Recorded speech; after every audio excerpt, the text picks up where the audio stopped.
histórico o el contexto literario de la carta, ¿verdad? Cuando leemos, por ejemplo, los evangelios, cuando leemos la carta a los romanos, a los gálatas o a los efesios, vamos a tener mucha información de qué sucedía en el país o qué situación estaban pasando cuando empezamos a analizar el contexto histórico, social, cultural o político. Pero en esta carta esas cosas no nos van a ayudar tanto porque es una carta personal. Es una carta de un amigo a otro amigo. Es una carta que escribe Pablo a su amigo Filemón. Sin embargo, en la carta vamos a encontrar ciertas cosas que nos van a ayudar a poder reconstruir la historia que sucedió entre estos hombres. Y lo que muy posiblemente pasó es que Filemón, al ser un hombre tan rico y tan acaudalado, probablemente tenía muchos esclavos. Uno de esos esclavos se llamaba Onésimo. Onésimo un día decide fugar. Los motivos por el cual Onésimo quiso fugar no lo sabemos. Pero en su vida probablemente tuvo que sustraer dinero de Filemón para costear sus viajes. Probablemente tuvo que sustraer ropa de Filemón para cambiársela y no ser detectado como un esclavo. Quizás en su vida también tuvo que agarrar un caballo para poder huirlo más rápido y no ser descubierto. Lo cierto es que Filemón tuvo que haber sustraído cosas de su amo, Onésimo tuvo que haber sustraído cosas de su amo Filemón para poder huir. Entonces, Onésimo al huir, intenta huir a la ciudad de Roma. Colosas estaba acá, Roma estaba allá. Y él lo que busca es huir lo más lejos posible a una de las ciudades más pobladas para no ser descubierto. Las circunstancias no las sabemos, pero Onésimo llega a Roma y en Roma cae en la cárcel. ¿Cuáles fueron las circunstancias por las que Onésimo cayó en la cárcel? No nos dice la carta, pero conoció en la cárcel al apóstol Pablo. El apóstol Pablo está predicando en una cárcel en Roma y Onésimo allí cree en el evangelio. En ese lugar es que Onésimo llega a creer en el evangelio y ahora ayuda a Pablo en la extensión del reino de Dios. Y teniendo en cuenta esta situación, vamos a leer el versículo 4. Dice: doy gracias a mi Dios siempre, haciendo mención de ti en mis oraciones, porque oigo de tu amor y de la fe que tienes hacia el Señor Jesús y hacia todos los santos. Ruego que la comunión de tu fe llegue a ser eficaz por el conocimiento de todo lo bueno que hay en ustedes mediante Cristo. Pues he llegado a tener mucho gozo y consuelo en tu amor, porque los corazones de los santos han sido confortados por ti, hermano. Entonces dice el versículo 4 que Pablo se acordaba de Filemón en sus oraciones y daba gracias por la vida de Filemón, porque el versículo 5 nos lo dice, y lo voy a leer en la Nueva Traducción Viviente. Dice: porque sigo oyendo de tu fe en el Señor Jesús y de tu amor por todo el pueblo de Dios. Entonces vamos a ver que Filemón tenía fe en el Señor Jesús, pero también amaba al pueblo de Dios. Filemón amaba a Dios y amaba al pueblo de Dios. Y esta es una característica, hermanos, que nosotros como cristianos debemos tener. Si nosotros decimos amar a Dios, de manera natural también debemos amar a nuestros hermanos. Vamos a Mateo 22, versículo 36 al 40, por favor.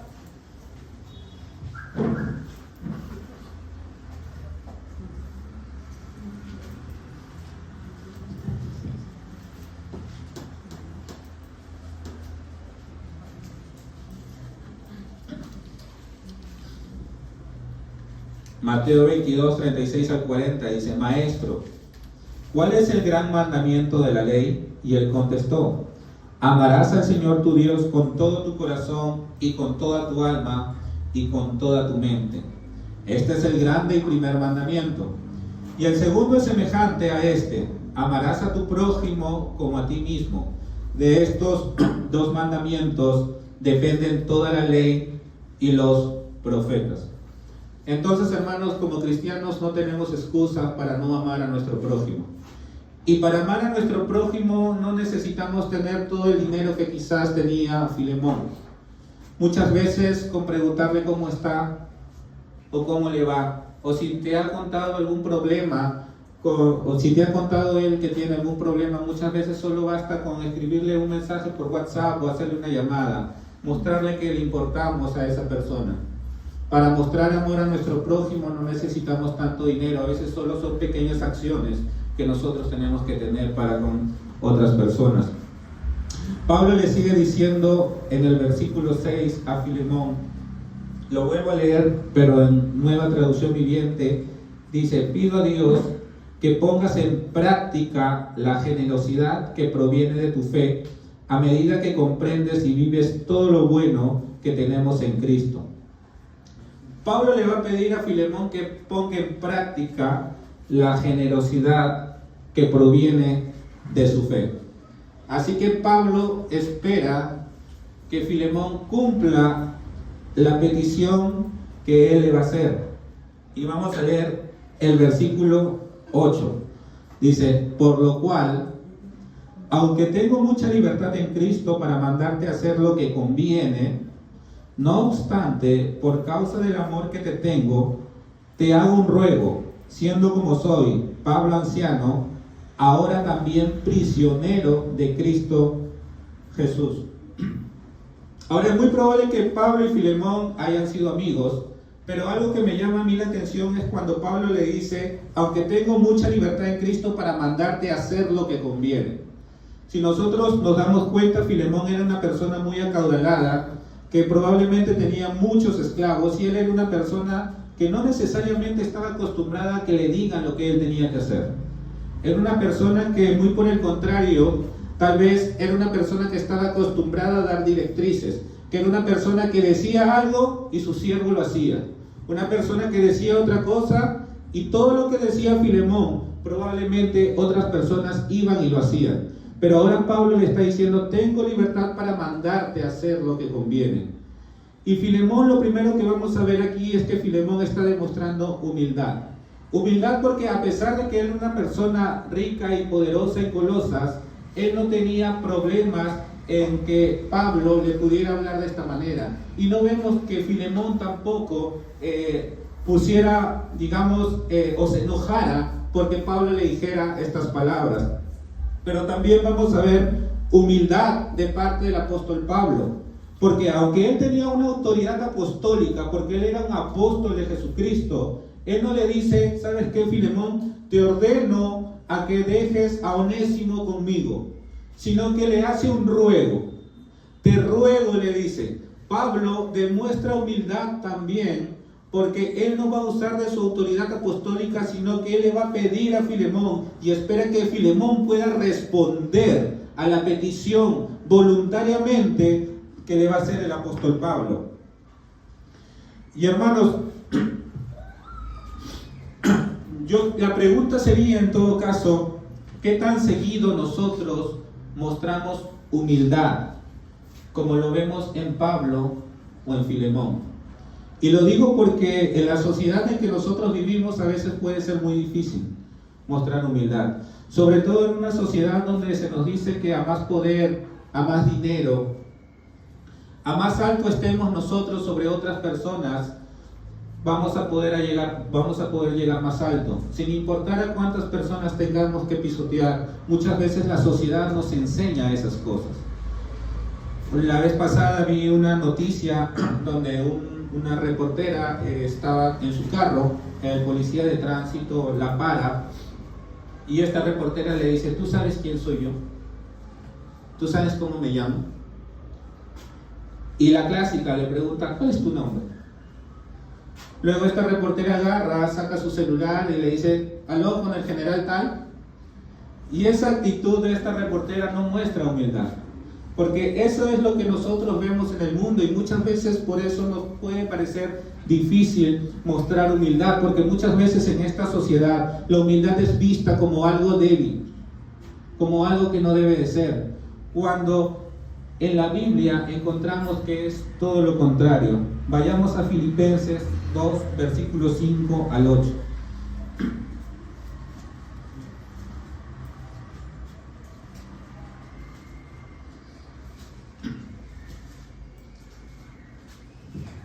Filipenses 2, 5 al 8 dice: haya pues en ustedes esta actitud que hubo también en Cristo Jesús. Entonces nosotros debemos tener esa actitud que hubo también en Cristo Jesús, el cual, aunque existía en forma de Dios, no consideró el ser igual a Dios como algo a que aferrarse, sino que se despojó a sí mismo, tomando forma de siervo, haciéndose semejante a los hombres, y hallándose en forma de hombre, se humilló él mismo, haciéndose obediente hasta la muerte y muerte de cruz. Entonces, hermanos, vamos a ver que la Biblia nos manda que nosotros tengamos esa misma actitud que tenía Jesucristo. Y esa misma actitud había en Pablo, y esa misma actitud había en Onésimo. Personas que, aunque tenían autoridad, no querían usarla como algo que sea por obligación. Vamos a ver en el versículo 10, dice: te ruego por mi hijo Onésimo, a quien he engendrado en mis prisiones. Pablo le ha dicho anteriormente a Onésimo, o mejor dicho, Onésimo, vamos a ver que era un esclavo. Y un esclavo en la sociedad romana ocupaba el peldaño más bajo de la sociedad. Si Onésimo era descubierto huyendo, Onésimo podría haber sido castigado muy duramente. La sociedad romana respaldaba la esclavitud. Y si Onésimo era descubierto, Filemón podría incluso haber tomado la vida de Onésimo. Entonces, como hemos dicho, Onésimo llega a Roma y él en la cárcel en Roma se convierte, y es que por eso Pablo le puede decir que es mi hijo Onésimo, a quien he engendrado en mis prisiones. Y el versículo 11 dice: en otro tiempo te era inútil, pero ahora nos es útil a ti y a mí. Y esto es interesante porque el apóstol Pablo está haciendo un juego de palabras. Gracias, hermano. Aquí el apóstol Pablo va a usar un juego de palabras, porque la palabra Onésimo significa útil. Entonces lo que está diciendo el apóstol Pablo es: el útil antes nos era inútil. O sea, Onésimo no hacía honor a su nombre. Antes de Cristo era un inútil, pero ahora en Cristo nos es útil a ti, a mí y al reino de Dios. Y vamos a poder ver el cambio que hace el Evangelio en una persona. Cómo el Evangelio pudo ver un giro de 180 grados en esta persona, que era un inútil, y ahora Pablo le dice que es útil para el reino de Dios. Y el versículo 12 y 13 nos dice: y te lo vuelvo a enviar en persona, es decir, como si fuera mi propio corazón. Hubiera querido retenerlo conmigo para que me sirviera en lugar tuyo en mis prisiones por el Evangelio. Ahora, vamos a recordar algo. Habíamos dicho que la esclavitud era algo legal en el Imperio Romano. La esclavitud no solamente castigaba al esclavo que huía, sino que las leyes romanas también castigaban a todos aquellos que daban ayuda a los esclavos para que pudieran huir. Ahora Pablo va a enviar a Onésimo con Filemón. Y Pablo aquí tiene una doble intención.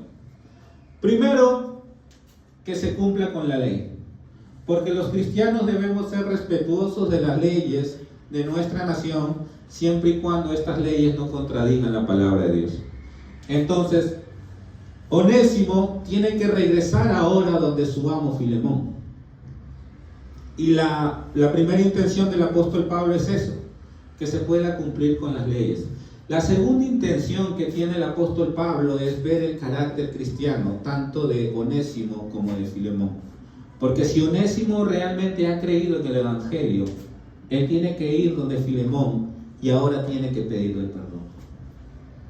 Él tiene que ir donde su amo y pedir que lo perdone. Y Filemón tiene que aceptar a Onésimo. Si realmente él ha creído en el Evangelio, Él tiene que perdonar. Pero vamos a ver cómo el Evangelio puede transformar una vida. Cómo esta persona que estaba haciendo algo incorrecto ahora tiene que hacer lo correcto. En nuestra vida, hermanos, sucede algo similar. Cuando nosotros nos arrepentimos y creemos en el Evangelio, muchas de las cosas que estábamos haciendo, vamos a darnos cuenta a la luz de la palabra de Dios que no eran correctas.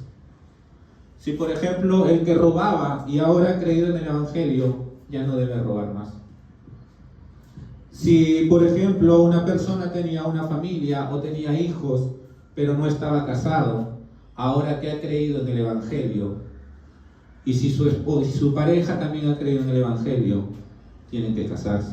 Entonces vamos a ver que el Evangelio transforma las vidas, pero también nos hace entender que si estábamos haciendo algo que era incorrecto, debemos corregirlo para andar bien delante del Señor. Y eso es lo que Onésimo está a punto de hacer. Y es por eso que Pablo manda a Onésimo con Filemón. El versículo 15 y 17 dice: porque quizás por esto se apartó de ti por algún tiempo, para que lo volvieras a recibir para siempre, ya no como esclavo, sino más que un esclavo, como un hermano amado, especialmente para mí. Pero cuánto más para ti, tanto en la carne como en el Señor.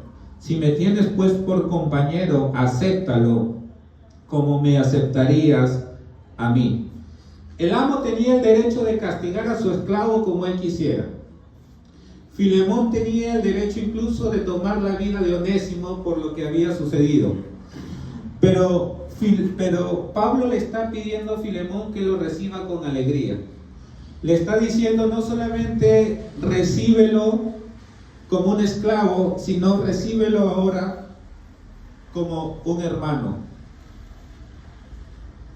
Y vamos a ver que lo que está diciendo el apóstol Pablo es algo revolucionario para ese momento. Porque lo que estaba pidiendo era que su esclavo, que le había faltado, ahora Filemón tenía que recibirlo como un hermano. Y vamos a ver, hermanos, que el Evangelio no solamente va a restaurar relaciones rotas, sino también vamos a ver que el Evangelio nos pone iguales delante de Dios, con la misma dignidad.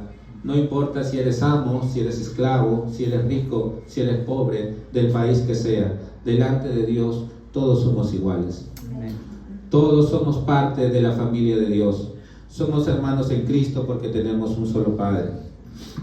Y vamos a ver que ahora Onésimo en el Evangelio cambia su posición y de esclavo se convierte en un hijo de Dios y ahora en hermano de Filemón.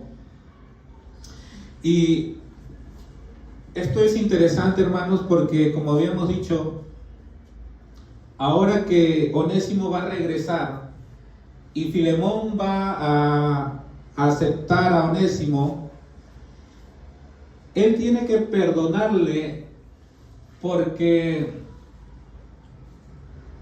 él también ha experimentado el mismo perdón. Filemón, si bien es cierto, no era un esclavo en la sociedad romana, pero había sido esclavo del pecado, al igual que tú y al igual que yo. Habíamos sido esclavos y también necesitábamos ser perdonados.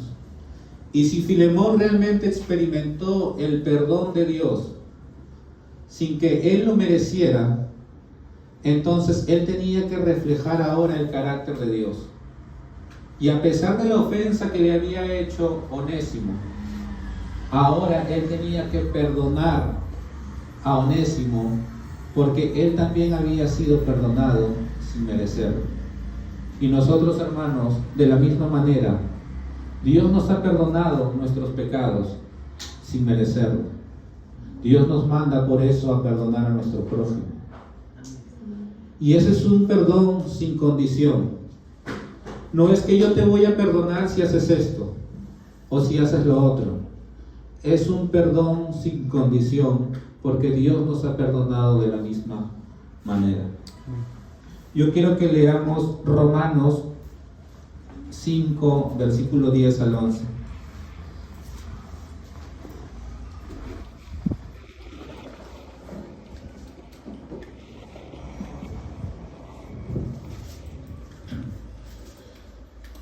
Dice, porque si cuando éramos enemigos fuimos reconciliados con Dios por la muerte de su Hijo, mucho más, habiendo sido reconciliados, seremos salvos por su vida.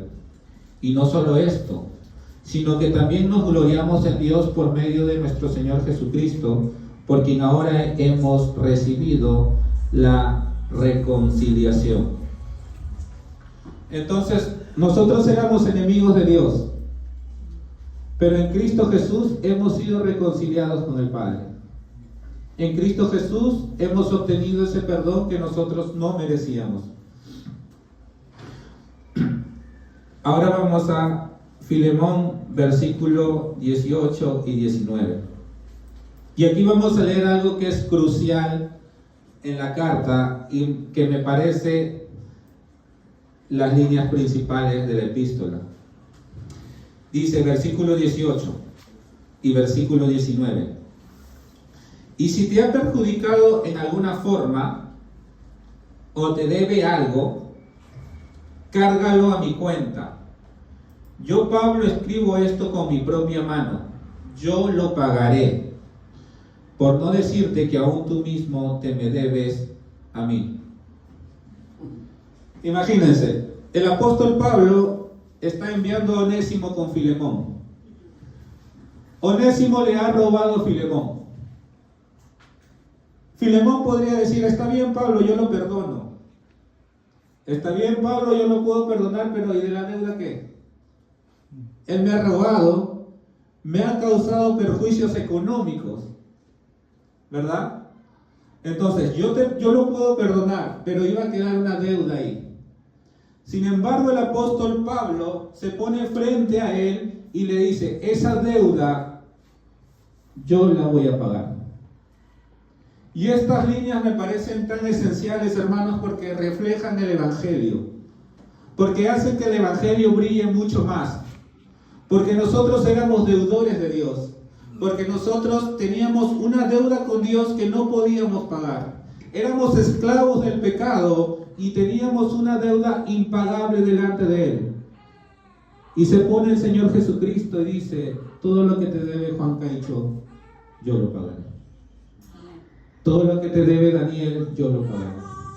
Póngale usted su nombre ahí. Toda tu deuda fue pagada por el Señor Jesús. Él asumió esa deuda que era impagable para ti y para mí. Cuando nosotros éramos esclavos del pecado, cuando nosotros queríamos alejarnos más y más de nuestro Creador, cuando menos lo reconocíamos, Él usó una circunstancia. El motivo que haya sido, en algunos fue una enfermedad, en otros pudo ser que cayeron en la cárcel igual que Filemón, algún problema matrimonial, algún problema familiar, sea el motivo que sea, pero en ese momento que escuchamos el Evangelio y Dios hizo la obra en nosotros y Él nos perdona, Él no nos perdonó simplemente por el hecho de que Él es bueno, sino que alguien tuvo que pagar ese precio para que nosotros pudiéramos ser perdonados. Y vamos a ver Primera de Pedro 2:24.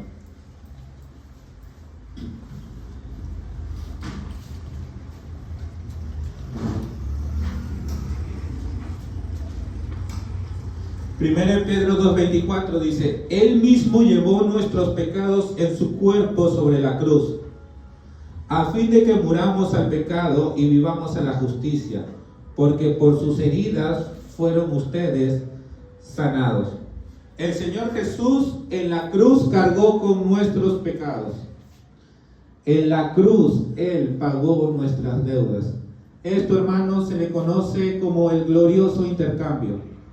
Yo siendo pecador y Cristo habiendo vivido una vida justa y santa, el único aceptable delante de Dios, ahora yo que soy un pecador le transfiero a Cristo Jesús todo mi pecado. Y es por eso que Él es visto por Dios como si fuera un pecador, y la paga del pecado es muerte, y Él tiene que morir en la cruz. Y Él me transfiere a mí su justicia. Es un glorioso intercambio. Yo le transfiero a Cristo mi pecado, Él me transfiere su justicia. Ahora yo soy visto delante de Dios como justo. Pero fue por la obra de Cristo Jesús. Amén. Porque Él pagó por nuestros pecados. Amén.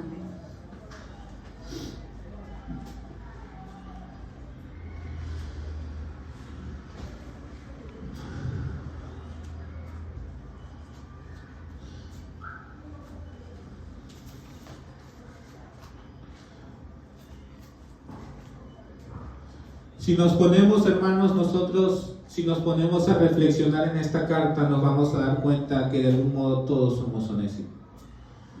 Como he dicho anteriormente, todos hemos fallado a Dios, todos hemos ofendido a nuestro Creador. Ninguno de nosotros quería acercarse a Él, pero Él obró en nosotros para que pudiéramos arrepentirnos. Cristo pagó la deuda por nuestros pecados y nos ha dado libertad, una libertad verdadera, con el precio que Él pagó, su sangre derramada en la cruz. La Biblia dice que Dios no se va a acordar de nuestros pecados. Él los echó a lo profundo del mar y nunca más se acordará de nuestros pecados.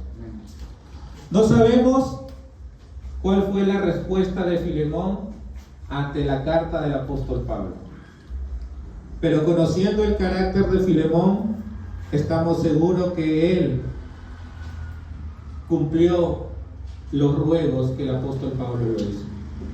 No estamos seguros exactamente de sus respuestas, pero sabiendo que esta es una carta tan personal, que si Filemón no lo hubiese querido cumplir, tranquilamente esta carta lo hubiese podido guardar y nunca nadie se hubiera enterado de esta carta.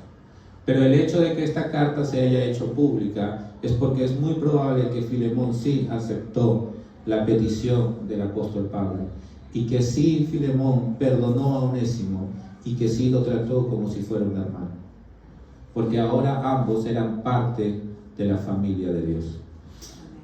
Entonces, hermanos, reflexionemos en esta semana qué tan grande regalo hemos recibido de parte del Señor. Y al igual que Filemón y al igual que Onésimo, tratemos de ser obedientes a la palabra del Señor. Tratemos de llevar en práctica todo lo que podamos leer en su palabra. Tratemos de mostrar con nuestras vidas el Evangelio, siendo que al Señor le debemos todo y siendo que por Él somos libres del pecado. Amén, hermanos. Oremos. Gracias te doy, Señor, por tu palabra, Padre Santo. Gracias porque hemos sido comprados con precio de sangre. Gracias, Señor, porque nuestro Señor Jesucristo tuvo que morir en una cruz. Él pagó la deuda que teníamos contigo, una deuda que era impagable, Padre Santo.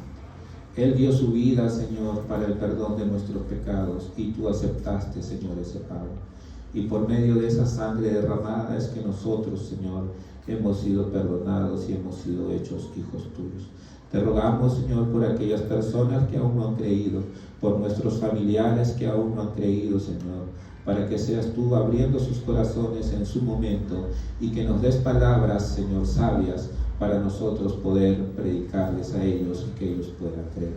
Pon circunstancias en su vida de ellos que puedan hacer que ellos se acerquen a ti y puedan creer, Padre Santo. Pon en nosotros palabras sabias para que en ese momento, Señor, nosotros podamos predicarles el Evangelio y mostrarles lo glorioso que eres tú y lo glorioso que es nuestro Señor Jesucristo y el perdón que tú ofreces, Padre Santo. Te doy gracias, mi Dios, por este tiempo, en el nombre de Cristo Jesús, mi Señor y Salvador. Amén. Amén.